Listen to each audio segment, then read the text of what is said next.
9वां अध्याय।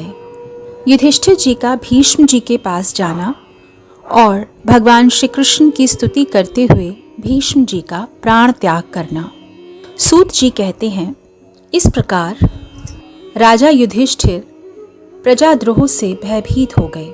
फिर सब धर्मों का ज्ञान प्राप्त करने की इच्छा से उन्होंने कुरुक्षेत्र की यात्रा की, जहां भीष्म पितामह शरशैया पर पड़े हुए थे। शौनक आदि ऋषियों उस समय उन सब भाइयों ने स्वर्ण जटित रथों पर, जिनमें अच्छे अच्छे घोड़े जुते हुए थे, सवार होकर अपने भाई युधिष्ठिर का अनुगमन किया। उनके साथ व्यास, धौम्य आदि ब्राह्मण भी थे। शौनक जी अर्जुन के साथ भगवान श्री कृष्ण भी रथ पर चढ़कर चले। उन सब भाइयों के साथ महाराज युधिष्ठिर की ऐसी शोभा हुई मानो यक्षों से घिरे हुए स्वयं कुबेर ही जा रहे हों। अपने अनुचरों और भगवान श्री कृष्ण के साथ वहां जाकर पांडवों ने देखा कि भीष्म पितामह स्वर्ग से गिरे हुए देवता के समान पृथ्वी पर पड़े हुए हैं। उन लोगों ने उन्हें प्रणाम किया।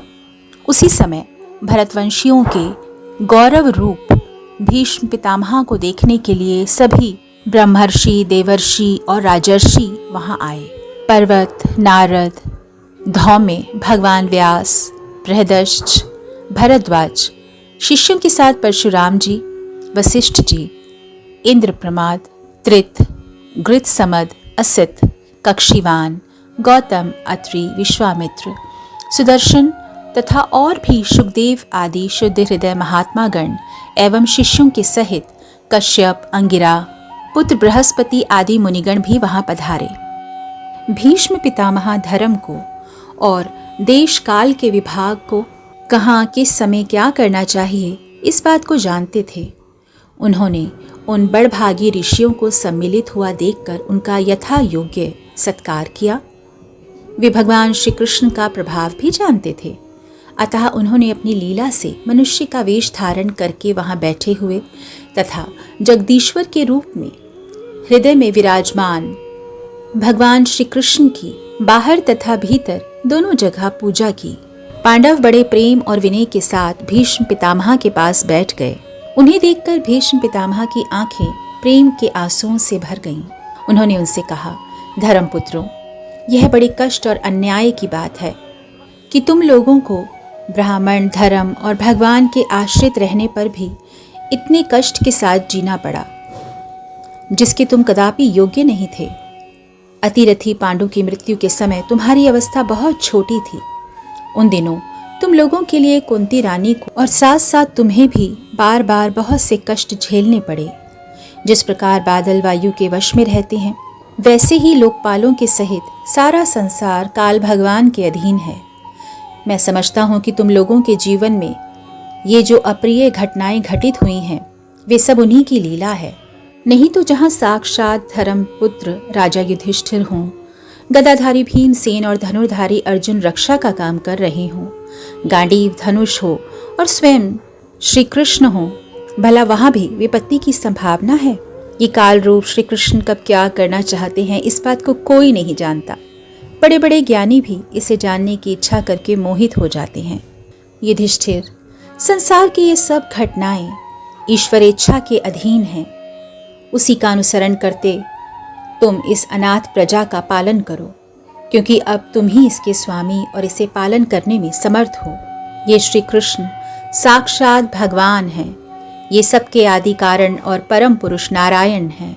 अपनी माया से लोगों को मोहित करते हुए ये यदुवंशियों में छिपकर लीला कर रहे हैं।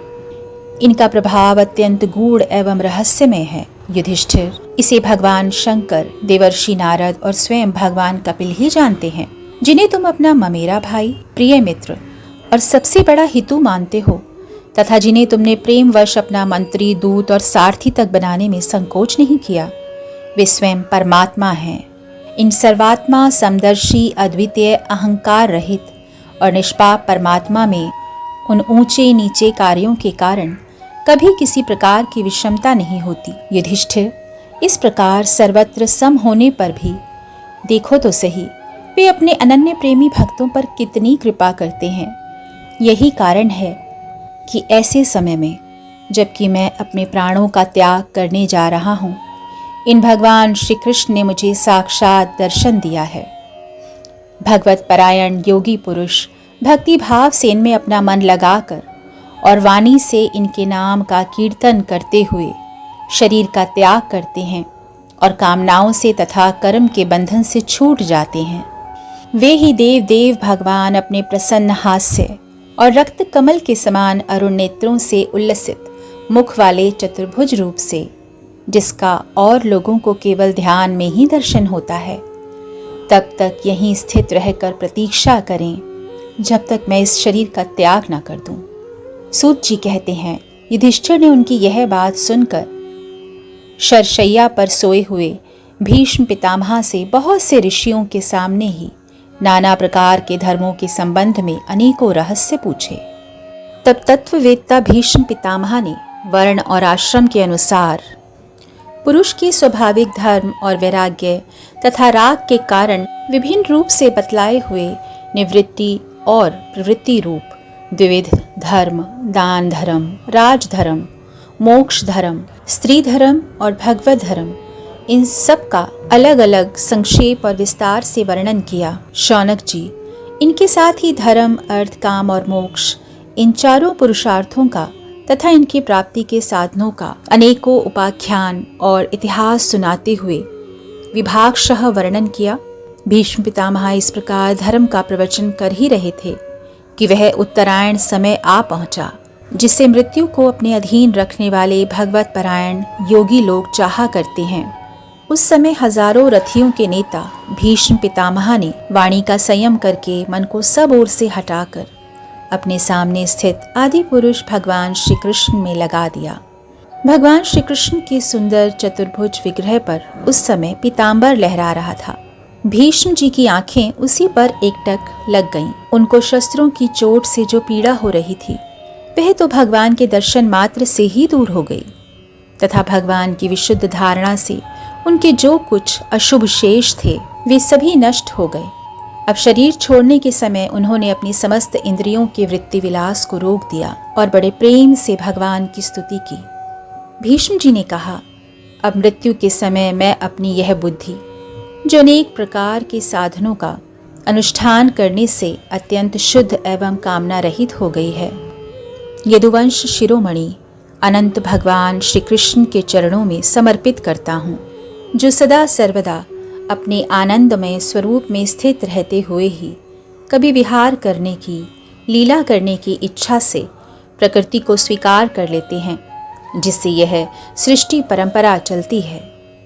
जिनका शरीर त्रिभुवन सुंदर एवं श्याम तमाल के समान सांवला है, जिस पर सूर्य रश्मियों के समान श्रेष्ठ पीतांबर फहराता रहता है और कमल सदृश मुख पर घुंघराली अलकें लटकती रहती हैं, उन अर्जुन सखा श्री कृष्ण में मेरी निष्कपट प्रीति हो। मुझे युद्ध के समय की उनकी वह विलक्षण छवि याद आती है। उनके मुख पर लहराते हुए घुंघराले बाल घोड़ों की टाप की धूल से मटमैले हो गए थे और पसीने की छोटी छोटी बूंदें शोभायमान हो रही थीं। मैं अपने तीखे बाणों से उनकी त्वचा को बींध रहा था। उन सुंदर कवच मंडित भगवान श्री कृष्ण के प्रति मेरा शरीर, अंतःकरण और आत्मा समर्पित हो जाएं। अपने मित्र अर्जुन की बात सुनकर, जो तुरंत ही पांडव सेना और कौरव सेना के बीच में अपना रथ ले आए और वहां स्थित होकर जिन्होंने अपनी दृष्टि से ही शत्रु पक्ष के सैनिकों की आयु छीन ली, उन पार्थ सका भगवान श्री कृष्ण में मेरी परम प्रीति हो। अर्जुन ने जब दूर से कौरवों की सेना के मुखिया हम लोगों को देखा, तब पाप समझकर वह अपने स्वजनों के वध से विमुख हो गया था। उस समय जिन्होंने गीता के रूप में आत्मविद्या का उपदेश करके उसके सामयिक अज्ञान का नाश कर दिया, उन परम पुरुष भगवान श्री कृष्ण के चरणों में मेरी प्रीति बनी रहे। मैंने प्रतिज्ञा कर ली थी कि मैं श्री कृष्ण को शस्त्र ग्रहण कराकर छोड़ूंगा। उसे सत्य एवं ऊंची करने के लिए उन्होंने अपनी शस्त्र ग्रहण ना करने की प्रतिज्ञा तोड़ दी। उस समय वे रथ से नीचे कूद पड़े थे और सिंह जैसे हाथी को मारने के लिए उस पर टूट पड़ता है, वैसे ही रथ का पहिया लेकर मुझ पर झपट पड़े। उस समय वे इतनी वेग से दौड़े कि उनके कंधे का दुपट्टा गिर गया और पृथ्वी कांपने लगी थी। मुझ आतताई ने तीखे बाण मार मार कर उनके शरीर का कवच तोड़ डाला था, जिससे उनका सारा शरीर लहूलुहान हो रहा था। अर्जुन के रोकने पर भी वे बलपूर्वक मुझे मारने के लिए मेरी ओर दौड़े आ रहे थे। वे ही भगवान श्री कृष्ण जो ऐसा करते हुए भी मेरे प्रति अनुग्रह और भक्त वत्सलता से परिपूर्ण थे। मेरी एकमात्र गति हो, मेरे एकमात्र आश्रय हो। अर्जुन के रथ की रक्षा में सावधान जिन श्री कृष्ण के बाएं हाथ में घोड़ों की रास थी और दाहिने हाथ में चाबुक, इन दोनों की शोभा से उस समय जिनकी अपूर्व छवि बन गई थी, तथा महाभारत युद्ध में मरने वाले वीर जिनकी उस छवि का दर्शन करते रहने के कारण सारूप्य मोक्ष को प्राप्त हो गए थे, उन्हीं पार्थ सारथी भगवान श्री कृष्ण में मुझ मरणासन्न की परम प्रीति हो, जिनकी लटकीली सुंदर चाल, हाव भाव युक्त चेष्टाएं, मधुर मुस्कान और प्रेम भरी चितवन से अत्यंत सम्मानित गोपियां रासलीला में उनके अंतर्धान हो जाने पर प्रेमोन्माद से मतवाली होकर जिनकी लीलाओं का अनुकरण करके तन्मय हो गई थीं, उन्हीं भगवान श्री कृष्ण में मेरा परम प्रेम हो। जिस समय युधिष्ठिर का राजसूय यज्ञ हो रहा था, मुनियों और बड़े बड़े राजाओं से भरी हुई सभा में सबसे पहले सबकी ओर से इन्हीं सबके दर्शनीय भगवान श्री कृष्ण की मेरी आंखों के सामने पूजा हुई थी। वे ही सबके आत्मा प्रभु आज इस मृत्यु के समय मेरे सामने खड़े हैं। जैसे एक ही सूर्य अनेक आंखों से अनेक रूपों में दिखते हैं, वैसे ही अजन्मा भगवान श्री कृष्ण अपने ही द्वारा रचित अनेक शरीरधारियों के हृदय में अनेक रूपों में जान पड़ते हैं। वास्तव में तो वे एक और सबके हृदय में विराजमान है ही। उन्हीं भगवान श्री कृष्ण को मैं भेद भ्रम से रहित होकर प्राप्त हो गया हूँ। सूत जी कहते हैं, इस प्रकार भीष्म पितामह जी ने मन, वाणी और दृष्टि की वृत्तियों से आत्मस्वरूप भगवान श्री कृष्ण में अपने आप को लीन कर दिया। उनके प्राण वहीं विलीन हो गए और वे शांत हो गए। उन्हें अनंत ब्रह्म में लीन जानकर सब लोग वैसे ही चुप हो गए जैसे दिन के बीत जाने पर पक्षियों का कलरव शांत हो जाता है। उस समय देवता और मनुष्य नगाड़े बजाने लगे।